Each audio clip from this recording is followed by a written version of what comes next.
Hello guys, in this video I'm going to show you how to insert image to your form created on the office.com website.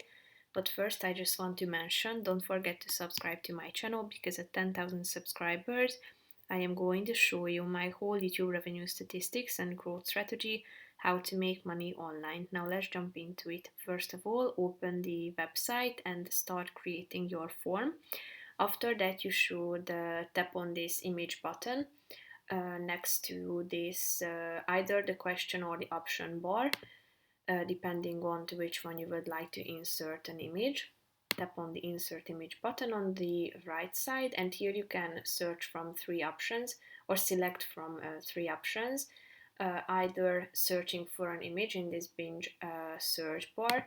You can select one from your OneDrive, or you can upload one from your files, and basically just type in the keyword that you would like to insert and tap on add, and then it will be inserted here.